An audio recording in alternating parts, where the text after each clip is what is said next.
a avó de Nalva a vir receber esse buquê.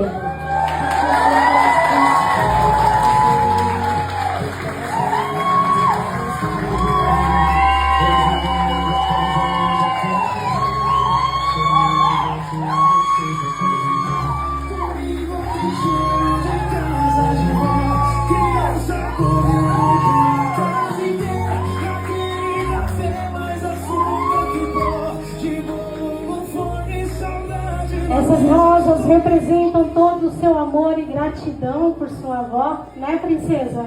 Afinal de contas, ela merece.